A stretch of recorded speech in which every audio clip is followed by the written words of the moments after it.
আগামী সাহিত্য প্রকাশনা 2024 24তম বর্ষ। আয়োজক আগামী সাহিত্য সংস্কৃতি পরিষদ। আয়োজক পাঠ্য বই বা সহায়িত বই সেগুলো তো সাহিত্যের বৃহত্তর সাহিত্যের অংশ, তাই সাহিত্যিক নন এ কথা মানতে আমি অন্তত রাজি নই। যাই হোক, স্যারকে ধন্যবাদ। স্যার মূল্যবান বেশ কিছু দিক আমাদের সামনে তুলে ধরলেন। আমরা এখন দু চার কথা শুনবো আমাদের এই জেলা গ্রন্থাগারিক মাননীয় মধুসূদন চৌধুরীর কাছ থেকে।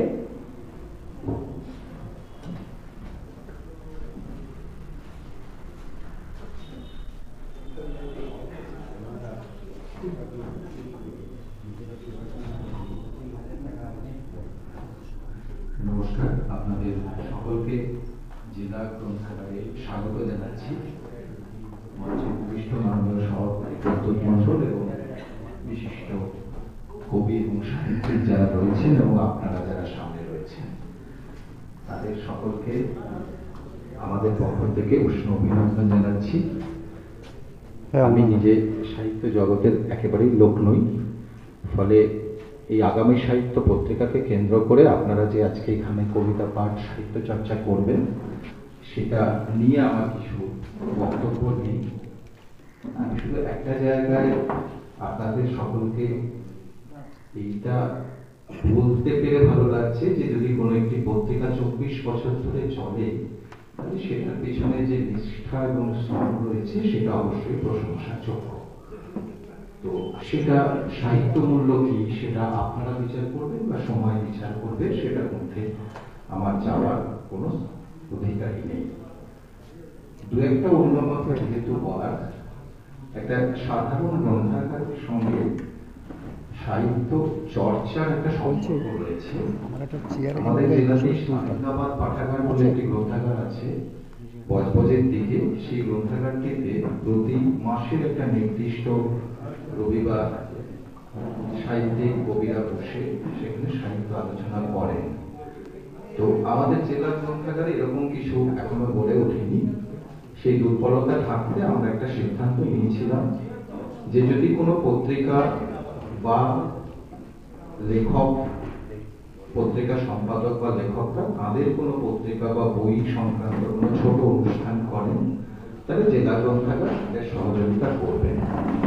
তো সেই জায়গাটা থেকে আগামী সাহিত্য পত্রিকা যেমন আজকে অনুষ্ঠান করছেন, আপনাদের অনেকেই যারা পত্রিকা করেন তাদের কাছে খোলা আহ্বান রাখলাম যে আপনারাও চাইলে জেলা গ্রন্থাগারকে ব্যবহার করে এই ধরনের অনুষ্ঠান আয়োজন করুন, যাতে গ্রন্থাগারের সাথে লেখক কবি সাহিত্যিকদের এই যোগাযোগটা আরো নিবিড় হয়।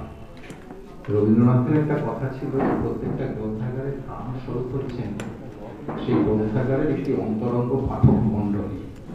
এই পাঠক মণ্ডলী থাকলে তবেই গ্রন্থাগারটা সচল থাকবে। তো সেই জায়গায় আপনারা আসুন এবং গ্রন্থাগারটা ব্যবহার করুন, কারণ ইতিমধ্যেই আমাদের এই গ্রন্থাগারের গ্রন্থ সম্পদ প্রায় 1 লক্ষের অধিক এবং এর মধ্যে প্রায় 15-20 হাজার আমরা দুষ্প্রাপ্য সংগ্রহ পেয়েছি, যেগুলো ব্যবহার করাটাই একমাত্র তার সার্থকতা।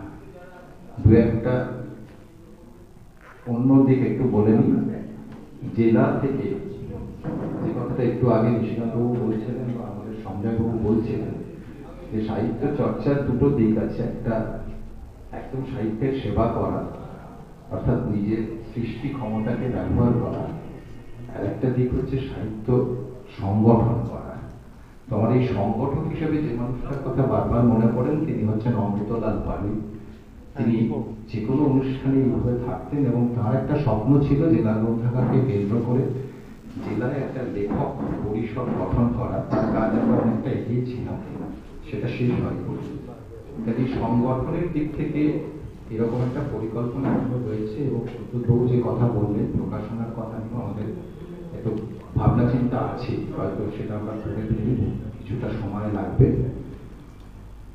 একটা কাজ আমরা করার চেষ্টা করেছিলাম যে আপনারা বইপত্রগুলো লেখেন, এগুলো ঠিক সেইভাবে বিপণনের ঠিক জায়গাটা পায় না এবং অনেক পরে দেখা যায় বইগুলো হারিয়ে যাচ্ছে।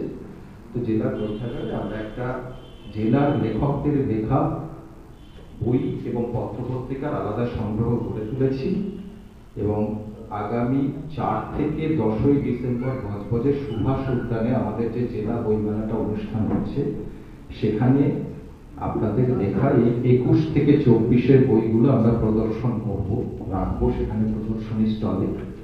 এবং দুর্বার কলমের পক্ষ থেকে জেলা বইমেলা কমিটিকে একটা অনুরোধ করা হয়েছে যে তাদের একটা স্টল দিতে। তিনি ব্যক্তিগত উদ্যোগে জেলার লেখকদের কাছ থেকে বই সংগ্রহ করে এই বইমেলায় বিক্রির উদ্যোগ নিয়েছেন। অর্থাৎ একদিকে প্রদর্শনী স্থলে আপনাদের লেখা বইগুলো দেখে যদি কারোর মনে হয় বইগুলো কিনবেন, সেই বইগুলোকে যাতে পাওয়া যায় সহজলভ্য করার কাজটা দুর্বার কলমের পক্ষ থেকে করা হচ্ছে। তো একটা বিপণনের ব্যবস্থা বা একটা জায়গা তৈরি হচ্ছে, সেটা গত 2 বছর ধরে করার চেষ্টা হয়েছে। মাঝখানে 2 বছর বইমেলা কমিটি আমাদের টাকা পয়সা দিতে রাজি না হয় 2 বছর করতে পারিনি, আবার এবছর হচ্ছে। কাজে আপনাদের প্রত্যেককে আমি জেলা বইমেলা কমিটির পক্ষ থেকে এবং জেলা গ্রন্থাগারের পক্ষ থেকে আমাদের প্রদর্শনী স্টলটা দেখে যাওয়ার আমন্ত্রণ জানাচ্ছি এবং অবশ্যই আপনারা জেলা বইমেলাটা দেখুন, আপনাদের পরামর্শ দিন। আর যেভাবে আপনারা আমাদের একটি বিজ্ঞপ্তির উত্তরে যেভাবে আমাদের বই এবং পত্রপত্রিকা দিয়ে সমৃদ্ধ করেছেন, তার জন্য আপনাদের আন্তরিক কৃতজ্ঞতা জানাচ্ছি এবং ভবিষ্যতে আপনারা এইভাবে জেলা গ্রন্থাগারের পাশে থাকুন। আমরাও চেষ্টা করি কিভাবে আমাদের পারস্পরিক বিনিময়টাকে আরো সার্থক করা যায়। সকলে ভালো থাকুন, সুস্থ থাকুন। নমস্কার।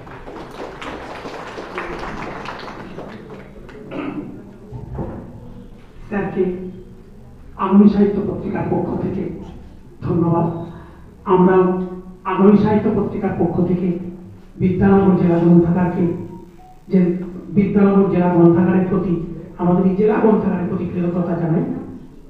জেলা গ্রন্থাগারের এই হলটি আগামী সাহিত্য পত্রিকা প্রকাশের অনুষ্ঠানের জন্য দেওয়ার জন্য।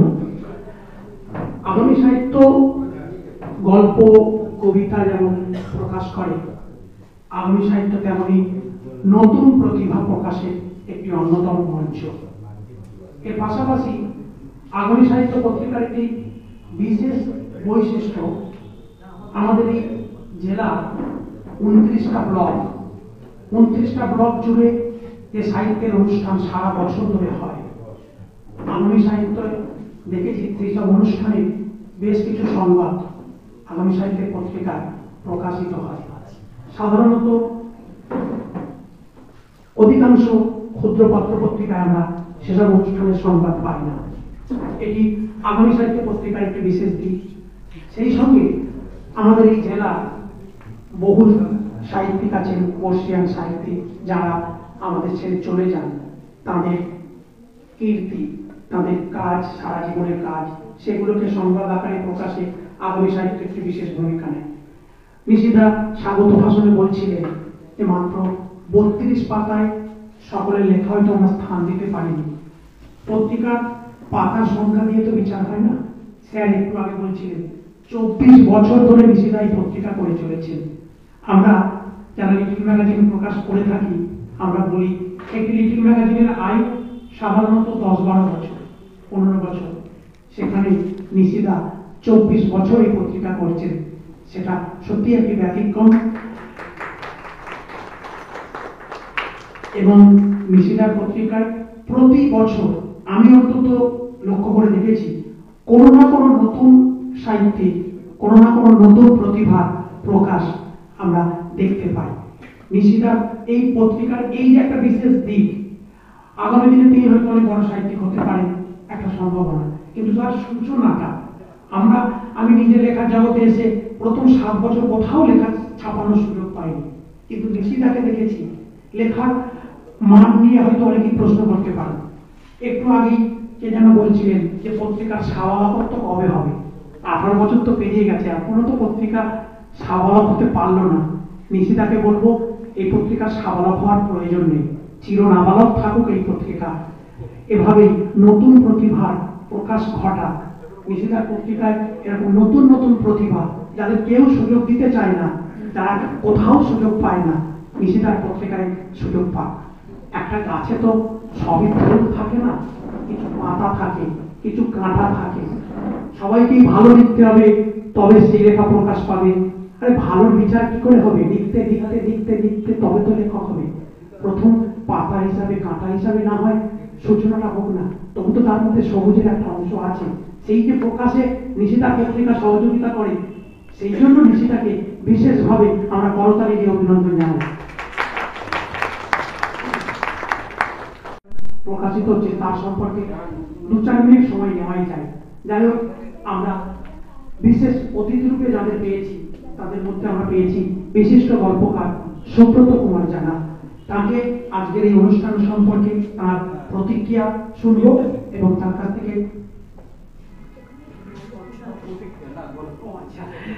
থেকে প্রতিক্রিয়া এখন শুনবো। ঠিক আছে,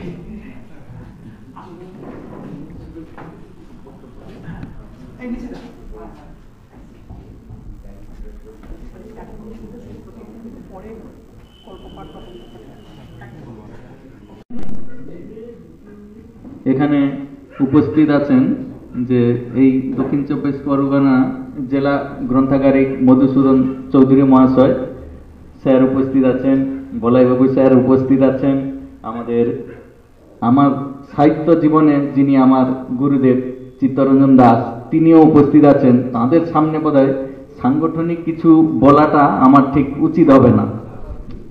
তা যাই হোক, মধুসূদনবাবু যেটা বলেছেন যে এই যে জেলা গ্রন্থাগার, এই জেলা গ্রন্থাগার থেকে আমরা যারা এখানে তো সবাই আমরা মোটামুটি সাহিত্য সাধনা করি, পত্রপত্রিকার সম্পাদক, তা আমরা যেটুকু সুবিধা পাই উনি বললেন যে আমাদের মানে সহযোগিতা করবেন যদি আমরা কোনো অনুষ্ঠান করি।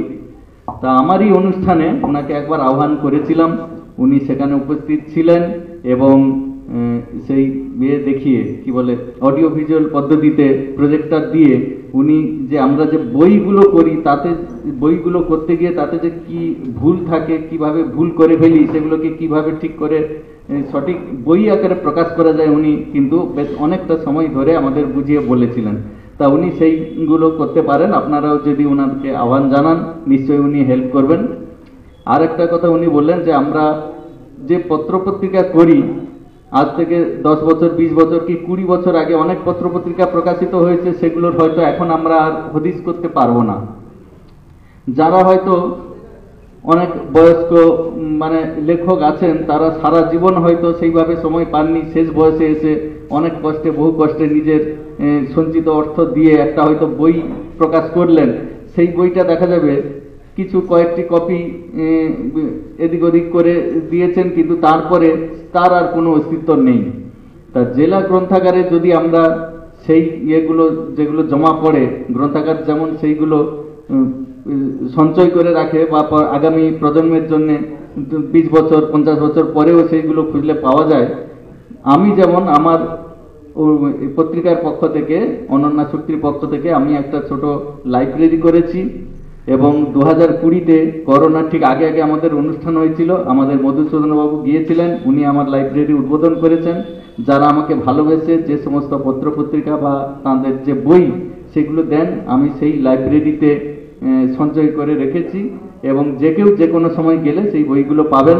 যারা আপনারা যারা আছেন আমি আশা করব প্রত্যেকে যদি যারা পত্রিকা সম্পাদক প্রত্যেকে যদি তারা যে সমস্ত বইগুলো পান যদি একটা ছোট লাইব্রেরি করেন তাহলেও সেই বইগুলো সঞ্চিত থাকবে। যাই হোক, আমি আমার একটা ছোট কবিতা বলে আমি আমার বক্তব্য শেষ করব।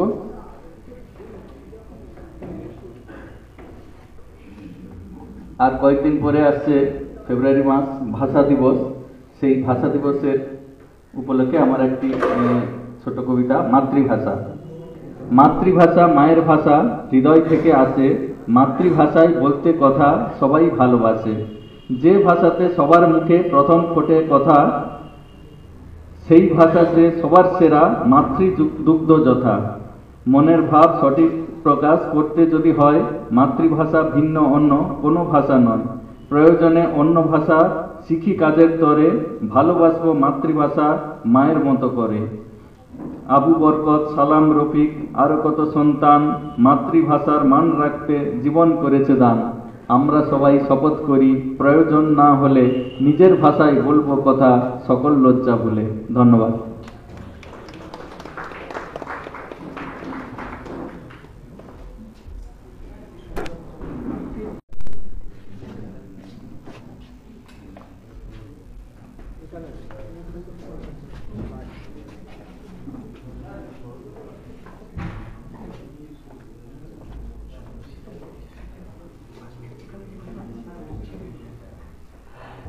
ধন্যবাদ জানাই আমাদের পূর্ববর্তী বক্তা সুব্রত কুমার জানা মহাশয়কে। আমরা এখন মঞ্চে আহ্বান জানাবো মাননীয় গৌতম মন্ডল মহাশয়কে তার সংক্ষিপ্ত প্রতিক্রিয়া দেওয়ার জন্য।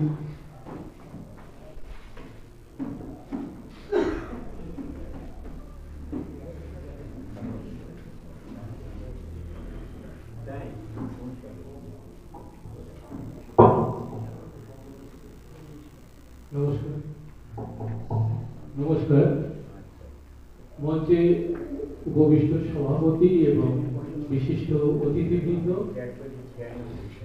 এবং সামনে যারা উপস্থিত রয়েছেন, বেশিরভাগই আমার প্রণব মানুষ, তাদের সকলকে যথাযথ সম্মান জানিয়ে ছোট করে দু চার কথা জানাবো। প্রথমে নিশিকান্ত বাবুকে অভিনন্দন জানাই। দীর্ঘ 24 বছর এই পত্রিকাকে এগিয়ে নিয়ে চলার জন্য।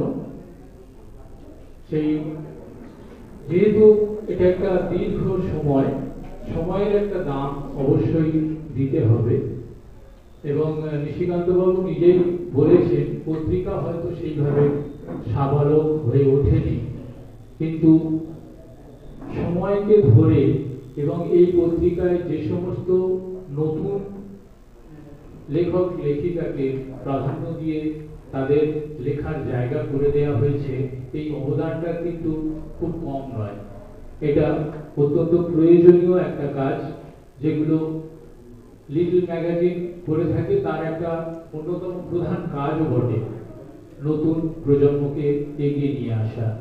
আমরা সুচেতনা পত্রিকা, আমাদের পত্রিকার বয়স হয়েছে 28 বছর, তবে সেখানে আমরা প্রথম দিকে এই কাজটা করেছি, কিন্তু ধীরে ধীরে আমরা দেখলাম শুধু যদি আমরা নতুন যারা লেখক লেখিকা তাদেরকে নিয়ে যদি চলতে চাই, তাহলে কিন্তু পত্রিকাটাকে আরো মানে আমাদের যে লক্ষ্য একটা জায়গায় পৌঁছানো, সেই জায়গাটায় কিন্তু পৌঁছানো যাচ্ছে না শুধু যদি আমরা সব সময় নতুনদের নিয়ে ভাবতে থাকি।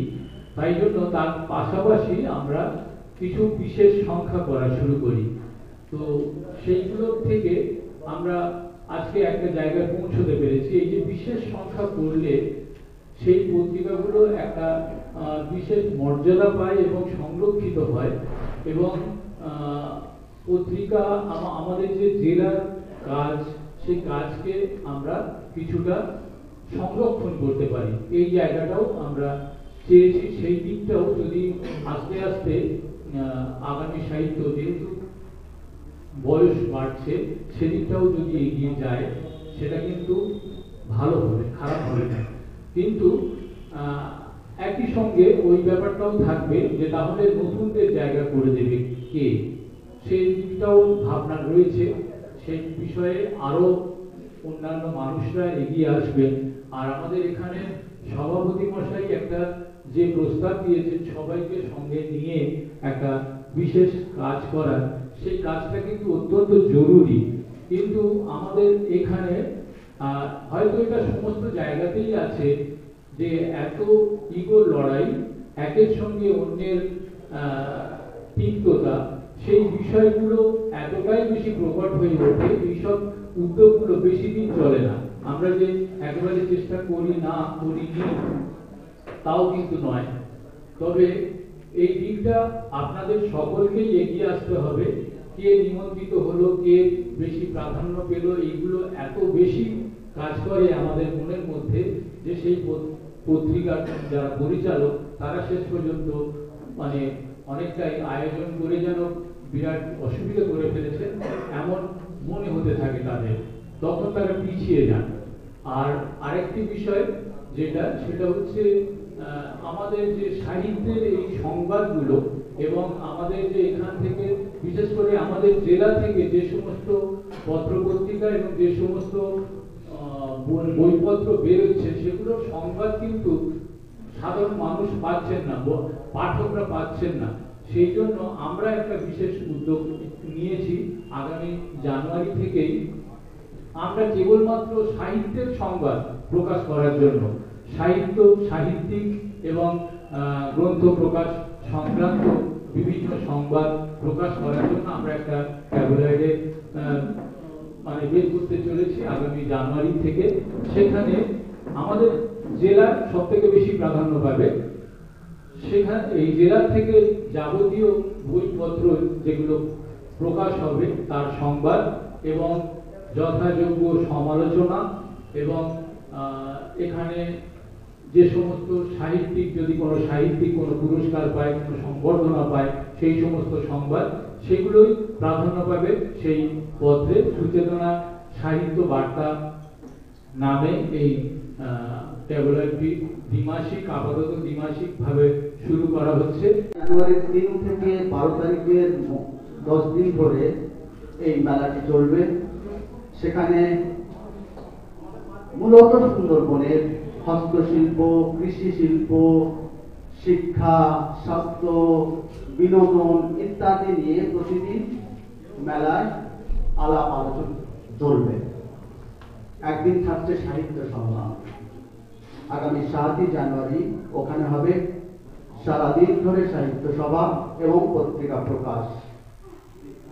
এ বিষয়ে আপনাদেরকে বলি, ওই মনসায়া পত্রিকাতে এবারে বিষয়ভিত্তিক আমরা একটি রেখেছি সুন্দরবন। আপনারা 2 লাইনের মধ্যে কবিতা ছড়া লিখতে পারেন, আমরা সেটা প্রকাশ করতে পারি। এবং দিনভর যেহেতু হবে খাওয়া দাওয়া, আলাপ আলোচনা এসবগুলো চলবে, আর কোনো ডেলিগেট ফিস থাকছে না। তাই যদি আপনারা আগ্রহ দেখান তাহলে আমাদের ভালো লাগবে। সাথে সাথে বলি, ওই মেলায় আমরা বইয়ের স্টল রাখবো অনেকগুলো। আপনারা যদি আপনাদের পত্রিকা, বই বা নিজস্ব স্টল দিতে চান, ফ্রি অফ কস্টে দিতে পারেন, যোগাযোগ করতে পারেন। আগামী দিনে যাতে সাহিত্য চর্চা, বাংলা ভাষা এগিয়ে যায়, এই কামনা করে আমি আমার কথা শেষ করছি। নমস্কার। ধন্যবাদ মাননীয় অর্ঘচন্দন চ্যাটার্জি মহাশয়কে। আগামী সাহিত্য পত্রিকার অনুষ্ঠানে এটাই বোধহয় বিশেষত্ব। এই অনুষ্ঠানে এলে আগামী সাহিত্য পত্রিকার সংবাদ যেমন পায়, আমাদের জেলা জুড়ে বিভিন্ন ব্লকে যেসব পত্রপত্রিকা প্রকাশিত হচ্ছে সেখানে লেখার আহ্বান পায়, যোগাযোগ সূত্র গড়ে ওঠে একটি অনুষ্ঠানে, সেটাই সব থেকে বড় সার্থকতা। যাই হোক, আমরা এখন মঞ্চে আহ্বান জানাবো নবরূপে জোনাকি পত্রিকার সম্পাদক মাননীয় চিত্তরঞ্জন দাস মহাশয়কে।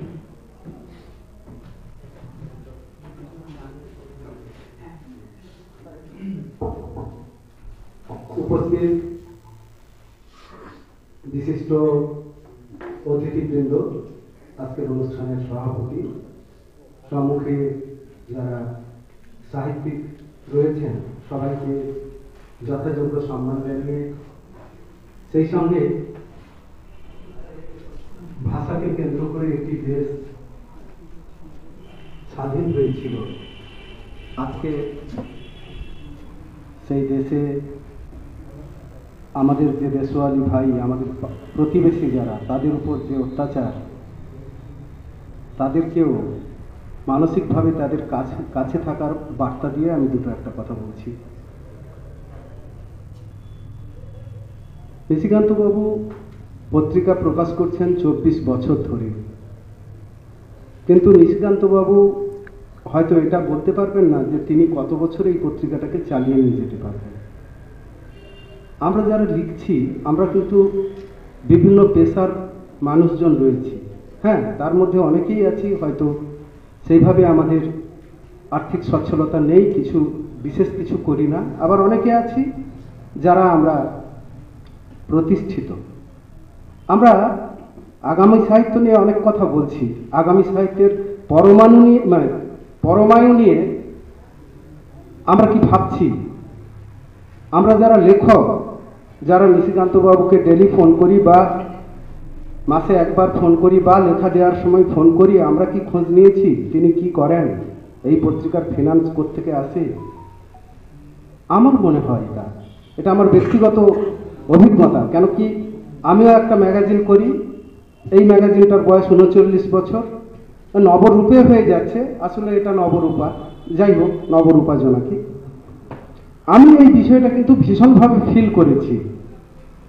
এখানে আমরা যারা এসছি তাদের মধ্যে এক-একজন আছি, এক-দুজন আছি যারা বিভিন্ন পত্রপত্রিকায় লিখে সাম্মানিক পাই, অর্থ পাই, আছি, আমাদের মধ্যে আছেন কেউ কেউ, তারা নমস্য। কিন্তু বেশিরভাগ আমরা কিন্তু এরকম ছোট পত্রপত্রিকাগুলোতে লিখি, আমাদের সৃষ্টি তাদের মাধ্যমে প্রকাশ পায়। তাই এই পত্রপত্রিকাগুলোকে বাঁচিয়ে রাখার দায় শুধু সম্পাদকের উপর ছেড়ে দেওয়াটা বোধহয় উচিত হবে না।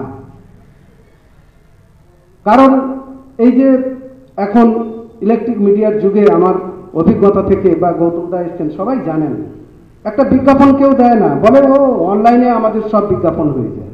আগে তবুও বিজ্ঞাপন দুটো একটা পাওয়া যেত, এখন তাও পাওয়া যায় না। আপনারা যারা প্রিন্টিং এর সঙ্গে যুক্ত একটু জানবেন, এই একটা পেজ, মানে এই পৃষ্ঠা এই দুটো পেজ, এই দুটো ছাপতে কত খরচ হয় অনেকেরই ধারণা আছে। আমি বলছি আমতলার বুকে এই দুটো পেজ ছাপতে 100 থেকে 120 টাকা নেয়, এই দুটো পেজ।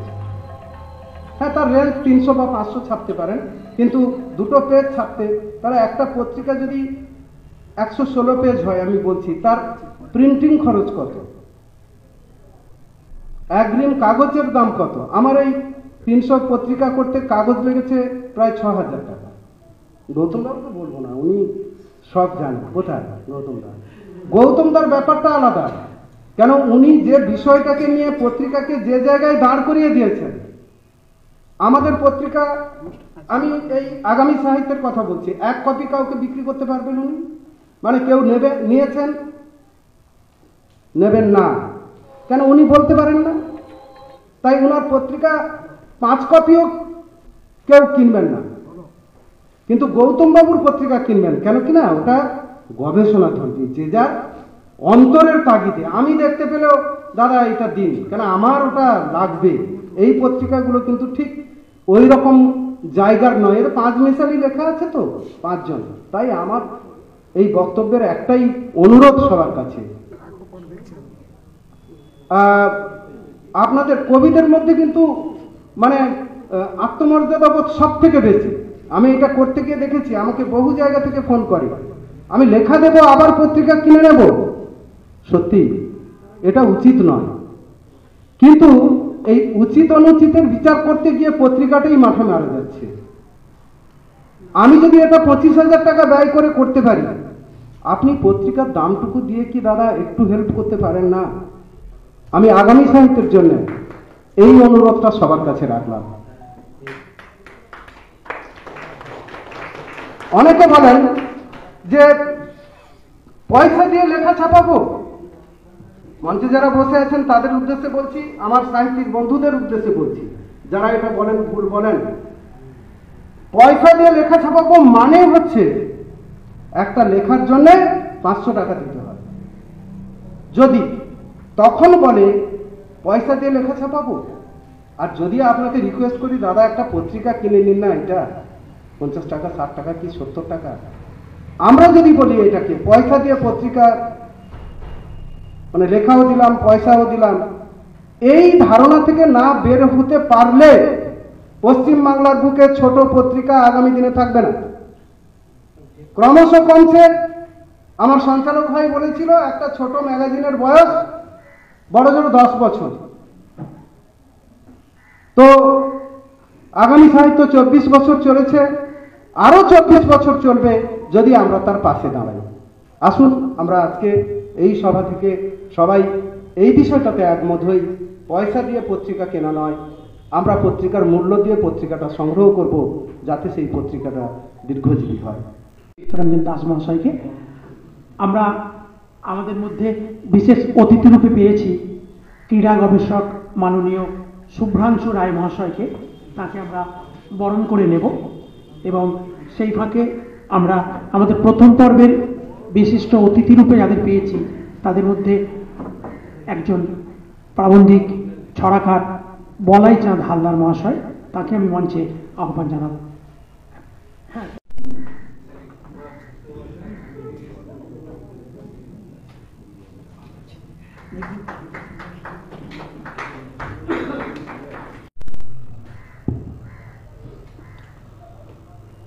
মঞ্চে উপবিষ্ট এবং আমার সামনে যারা উপবিষ্ট আছেন সবাইকে ধন্যবাদ জানিয়ে আমি এতক্ষণে শ্রোতা হিসেবে কয়েকটি কথা বলছি আর কি। সঞ্চালক মশাই একসময় বলছিলেন যে অনেক লিটল ম্যাগাজিন তো 10-12 বছর পরে মরে যায়, সেখানে 24 বছর বেঁচে আছে একটা লিটল ম্যাগাজিন, এর গুরুত্ব কম নাকি? লিটল ম্যাগাজিনের ইতিহাস বলে প্রায় আঁতুর ঘরেও মৃত্যু হয়েছে।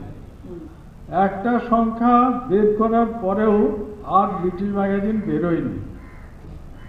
যাকে অত্যন্ত শ্রদ্ধা করে আমরা জানাচ্ছি তার বই কলেজ স্ট্রিটের ফুটপাতে চারানায় পড়ে থাকতো, তখনও কেউ কিনত না। জীবনানন্দ দাশ এখন আমাদের সকলের প্রাণের কবি, স্মরণীয় কবি, কি হারিয়েছি এই আমাদের হাহাকার থাকে। তো আমি একটা কথা বলি, এখানে বেশি কথা বলার সুযোগ থাকে না। আমার পরিচিত সামনেও আছেন অনেকে এবং মঞ্চে আছেন অনেকে যারা বেশিরভাগ সব দেখছি পত্রিকা সম্পাদক। আমি কিন্তু একটু আধটু লেখালেখি করি এই পর্যন্ত, এর বেশি আমার কোনো জ্ঞানগম্যি নেই। ব্যাপারটা হচ্ছে অনেকটা খুব সংক্ষেপে যদি বলি, আগেকার যাত্রা দলের যারা অধিকারী থাকতো তাদের অনেক দায় দায়িত্ব, কে কোন পাটটা নেবে, কে রাজা, কে রানী, কে মন্ত্রী ইত্যাদি। আর আমার মতন যারা আছে তারা অনেকটা একানি গান গেয়ে চলে আসে। অর্থাৎ কেউ চাইলে দাদা একটা কবিতা দিতে পারেন বাচ্চাদের জন্যে, দিলাম। কি একটা প্রবন্ধ লিখতে পারবেন, চেষ্টা করলাম, বড় জড়িটা। কথা উঠেছে এখান থেকে সাহিত্যের আড্ডা। মধুসূদন বাবু যেটা বলেছেন খুবই ভালো, এটা সাহিত্যের পরময়ও বাড়ে। পরময় কোন দিক থেকে বাড়ে বলছি, ইতিহাস বলছে দেখবেন কালিদাস রায়ের এক বাড়িতেও সাহিত্যের আড্ডা বসত। আমরা খুব বেশি দিন হারাইনি, শঙ্খ ঘোষের বাড়িতেও সাহিত্যের আড্ডা বসত। এবং ওই যে নিখিল ভারত যে সাহিত্য এখন করে, এখনকার সব বড় পত্রিকা সব থেকে 400 টাকা দামের, তারাও কিন্তু প্রায় নিয়মিতভাবে কোথাও না কোথাও আড্ডা বসায়। আড্ডা সাহিত্যের স্বাস্থ্য বৃদ্ধি করে, সমৃদ্ধি বৃদ্ধি করে, এটা বুঝতে পারি। সাহিত্য কি বলুন তো, সাহিত্য কথাটার মধ্যে আছে সহিতত্ব। সহিতত্ব মানেটা কি? শব্দ আর অর্থের মিলন, শব্দের সহিত অর্থের মিলন। যে কোনো মিলন হলে হবে না। বলছেন আলংকারিকরা হরগৌরী মিলন হওয়া চাই। তাহলে শব্দের সঙ্গে অর্থের হরগৌরী মিলনে সাহিত্য হচ্ছে, এবং সেটা কবিতা হবে না প্রবন্ধ হবে না উপন্যাস হবে, কি হবে? সাহিত্যের নানা শাখা আছে, বাংলা সাহিত্যের নানা শাখা আছে, সেখানে আমাদের ভাবতে হবে। এবারে হচ্ছে কি, আমরা 200 বছর আগে যে সাহিত্য পড়তাম, 100 বছর আগে যে সাহিত্য পড়তাম, এখন কি সেই অর্থে পড়বো, সেই অর্থে লিখবো কিনা ভাববো। আমি যেমন ব্যক্তিগতভাবে নারায়ণ গঙ্গোপাধ্যায়কে পেয়েছিলাম কলকাতা বিশ্ববিদ্যালয়ে। তিনি বলতেন, কেন যেন এই ছোট গল্পটা এলো, মানুষের সময় খুব কম, কে আর এখন আগেকার যুগের মতন ওই 400 পৃষ্ঠার উপন্যাসে পাতায় দাগ দিয়ে রেখে, আগেকার দিকে যেসব মহিলারা ঘরের মধ্যে থাকতেন সেখানে ওই পাতা দাগ দিয়ে রেখে আজকে 10 পৃষ্ঠা কালকে 10 পৃষ্ঠা পড়বে, এত সময় নেই লোকে ট্রামে বাসে করে যাচ্ছে, গাড়িতে যাচ্ছে, সেই ফাঁকে তারা পড়ে নেবে। সেই জন্য ছোট গল্প এসেছিল। আমরা জানি অনুগল্প এসে গেছে, এখন আমরা পরমাণু গল্পের যুগে এসেছি। বিদেশে 6টা শব্দে একটা গল্প লেখা হচ্ছে, ভাবুন কোন জায়গায় এসে হাজির হচ্ছে। তো নিশিকান্ত বাবুর সব থেকে কৃতিত্ব, আমার সামনে এতগুলো গুণী লেখক লেখিকাকে জোগাড় করতে পেরেছেন। এইটা আমি একটা সাধারণ লেখক হিসেবে আমি এটা দেখি, কারণ আমি একটা ছড়া মোবাইলের, সেটা আমার কাছে নেই, নিয়ে লিখেছিলাম যে সেই ছোটবেলায় থেকে শুধু বিপ্লব বিপ্লব করে শুনে আসছি, বিপ্লব সব চরিত্র পাল্টে দেয়, মোবাইল বিপ্লব এনেছে। এখন দেখেছেন তো মোবাইল প্রায় লাইব্রেরি তুলে দিতে বসেছে, পাঠাগার তুলে দিতে বসেছে। এখনকার জেনারেশন ফেসবুক ইত্যাদিতে এবং গ্রুপের মধ্যে এমনভাবে তাদের সাহিত্য চর্চা চলছে, তার মধ্যে আমার নিজের ছেলেও আছে, সেও ভালো সাহিত্যিক হিসেবে নাম করে ফেলেছে ওই গ্রুপের মধ্যে। কিন্তু আমরা হচ্ছে সেগেলেপন্থী, হাতে ওই রকম একটা আগামী সাহিত্য পত্রিকা পাবো বা কারোর পত্রপত্রিকা পাবো ইত্যাদি, সেটাতে আমরা বেশি আগ্রহী এবং সেটা পড়ে পুরনো বলতে পারেন, সেটাতে আনন্দ পাই। ফলে লাইব্রেরির উপযোগিতা আমি কোনো কালে কমবে বলে বিশ্বাস করি না। আমাদের সরকার থেকে আরম্ভ করে সকলের উচিত এই দিকে বিশেষ নজর দেওয়া। আর একটা অর্ঘচন্দনের একটা কথা আমার কানে এলো, এটাকে বলতে হচ্ছে আমাকে, যে অনেকে কথ্য ভাষাকে সাহিত্য বলে চালাতে চাচ্ছে। এই ব্যাপারটা এত সরলীকরণ না। দেখুন আমাদের বাংলা ভাষা কিন্তু পৃথিবীর শ্রেষ্ঠ 4-5টা ভাষার মধ্যে এসে গেছে, এবং বাংলা ভাষায় সুনীতি চট্টোপাধ্যায় এবং সুকুমার সেন হিস্টোরিক্যাল লিঙ্গুইস্টিক্সে যা দিয়ে গেছে তার উপর 1 লাইন লেখা খুব শক্ত।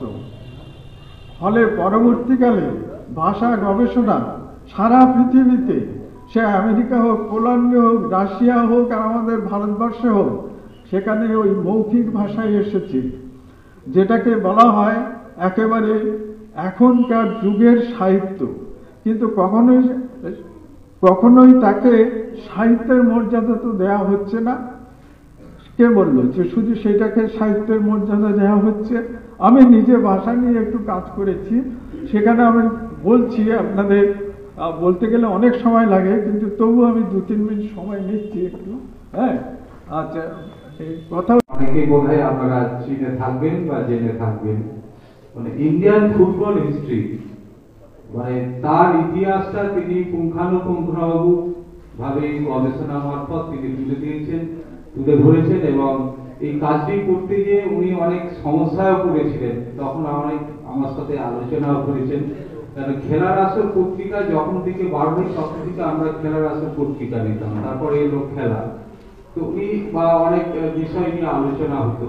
তো আমি একটা বিষয়, একটা ভাবনা চিন্তা ওনাকে দেখে এবং আমার মূল্যায়নের উপরে ভেবেছি যে আমাদের সাউথ 24 পরগনায় অনেক কৃতি খেলোয়াড় রয়েছে এবং খেলার যথেষ্ট সুনাম রয়েছে, কিন্তু আমাদের জেলার বিষয়, খেলার বিষয়টা নিয়ে কোনো পত্রিকাতে আমার মনে হয় সেরকম হারে লেখা হচ্ছে না।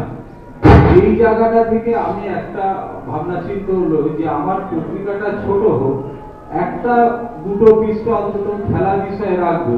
যারা জেলার বিভিন্ন প্রান্ত থেকে এসেছেন, সে এলাকার ফুটবল বা ইতিহাস বা ক্রিকেট বা এরকম কৃতি খেলোয়াড় যারা ভারতীয় দলে খেলেছেন বা আমাদের জাতীয় পর্যায়ে খেলেছেন, সেই রকম একটু খবরের বা একটা বিষয় আমরা পিছন দিকে মানে একটা ধার্য করেছি। তো সেইটা আজকে আনুষ্ঠানিকভাবে ঘোষণা করলাম এমন একজন ব্যক্তির মাধ্যমে, সুব্রাংশুবাবুকে, সেই জন্য আমরা স্বাগত জানিয়েছি এবং তিনি এসেছেন তার মানে ব্যস্ততার মাধ্যমে। আমি সুব্রাংশুবাবুকে ধন্যবাদ জানাই। তৎসঙ্গে একটা কথা বলি, আপনারা সবাই এসেছেন, আমার খুব ভালো লাগছে, আপনাদেরও খুব ভালো লাগছে।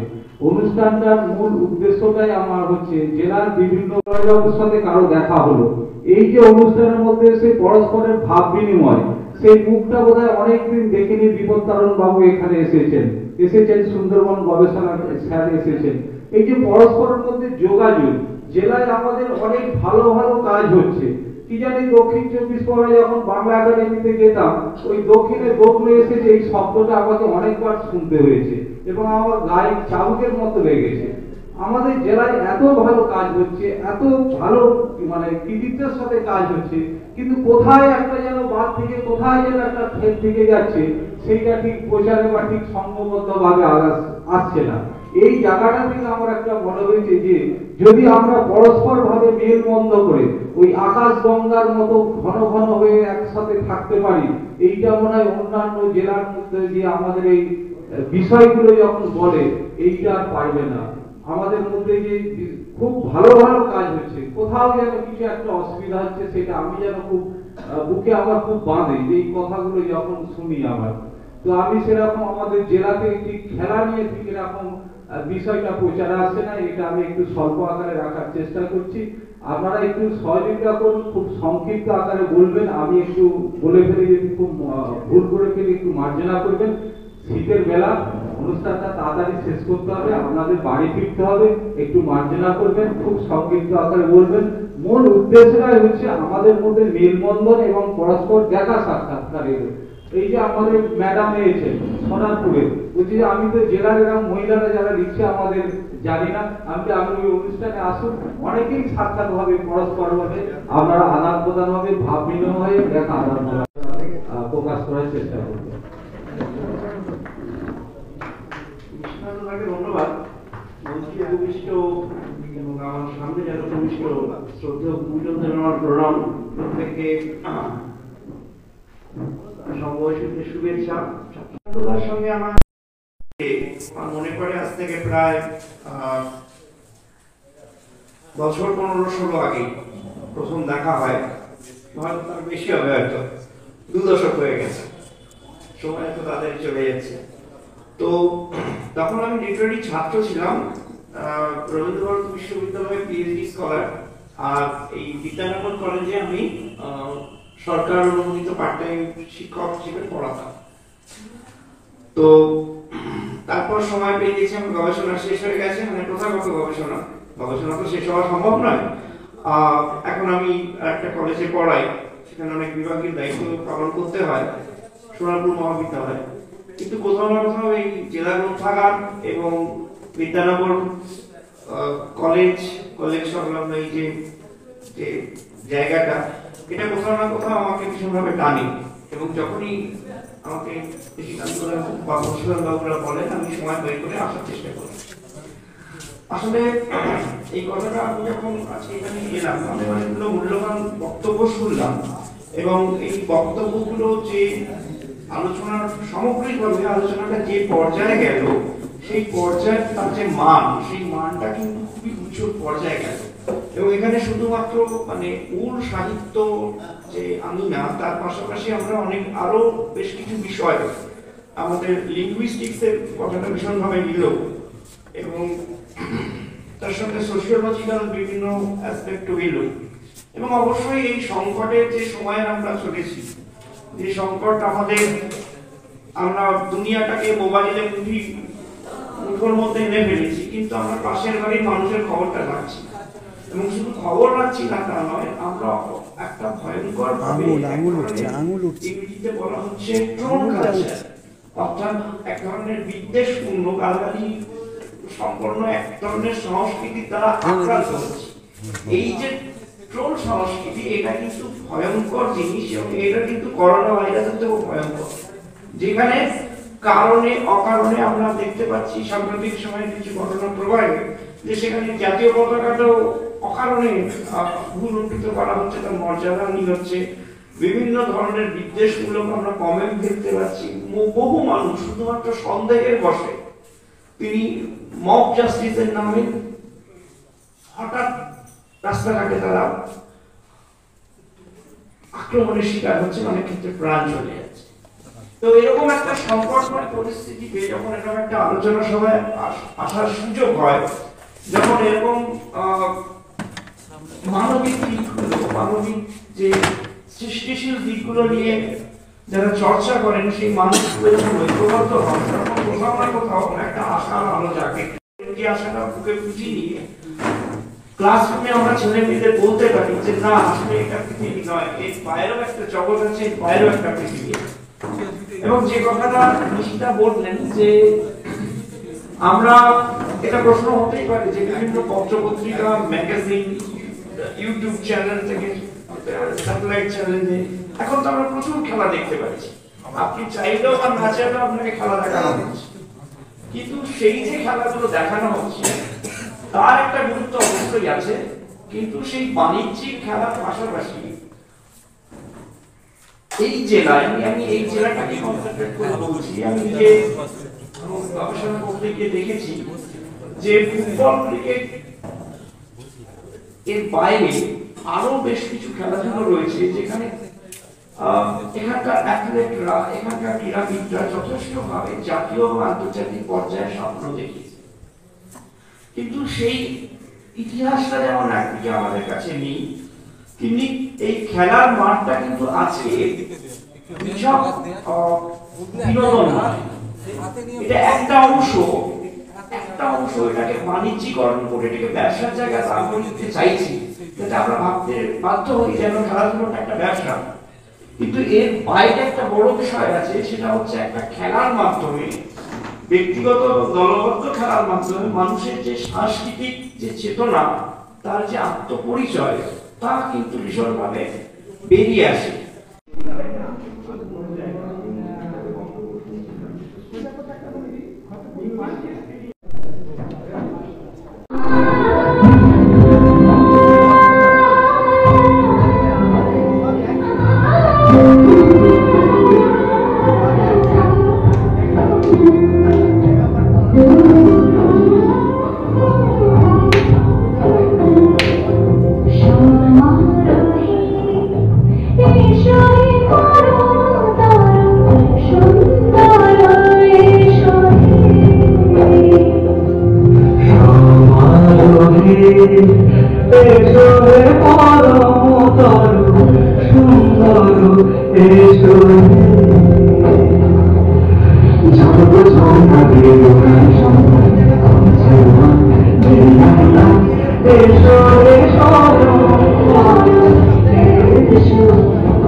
বিদ্যানগর।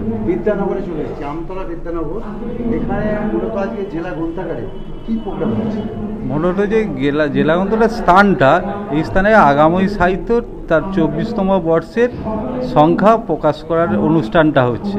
এই অনুষ্ঠান উপলক্ষে যে এই আগামী সাহিত্যে যে সকল লেখকরা লিখেছে তাদের দিকে আহ্বান জানানো হয়েছে। স্বরচিত কবিতা পাঠ, কবিতা বিষয়ক আলোচনা, আঞ্চলিক বিষয়ক আলোচনা, মানে একটা পত্রিকা প্রকাশনা উপলক্ষে যেরকম একটা অনুষ্ঠান হয় সেই রকম।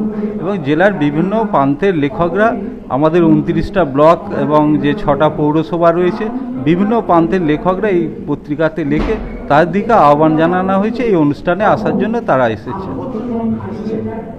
প্রায় তো 80-85 জনের মতো এসেছে এখনো। হ্যাঁ, এইটা প্রকাশনা অনুষ্ঠানটা আমার খুব ইচ্ছা আছে, বা আমাদের সব ইচ্ছা আছে যে এইটা চালিয়ে নিয়ে যাওয়ার। জেলার বিভিন্ন জায়গায় ঘুরে নয়, মানে আগামী সাহিত্যের প্রকাশনা অনুষ্ঠানটা এখানেই করা হয় সেইটা। এবার যে আগামী সাহিত্যকে যারা আহ্বান জানায় তাদের পত্রিকা প্রকাশনা অনুষ্ঠান উপলক্ষে, সেখানে আগামী সাহিত্যের সম্পাদক হিসাবে আমি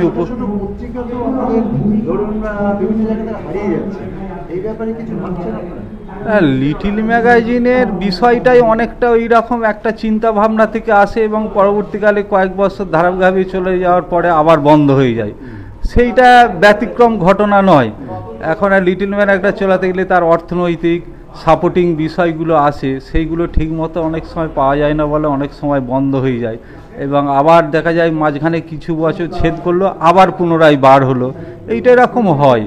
সেইটা আছে, অনেক ম্যাগাজিনেরা আছে সম্মেলন। সেইটা যে এই অনুষ্ঠানটা করার আরেকটা খুব ভালো আমরা চিন্তা ভাবনা নেই আমি বিশেষ করে, যে অনেক যে একসাথে এলো, পরস্পরের মধ্যে ভাব বিনিময় হলো, একটা কে কবিতা পড়লো না পড়লো সেইটা বড় কথা তারা ভাবে না। অনেক দিন পরে একটা জায়গায় দেখা হলো, নিজেদের মধ্যে ভাব বিনিময় হলো, এইটাকে তারা ভীষণ গুরুত্ব দেয়। বিশেষ করে করোনা পরবর্তীকালে এবং সেই সময় মানুষ যে একত্র ভুগছিল তা থেকে অনেকটা রিমুভ হয়েছে। এখানে সবাই এসেছে, আপনিও তো নিজে দেখছেন যে একটা পরস্পর আলোচনা হচ্ছে, এটাই বড় প্রাপ্তি। আমার নাম নিশিকান্ত সামন্ত, ওর নাম সঞ্জয় গায়েন। উনি অবকাশে বলে একটা পত্রিকা চালায়।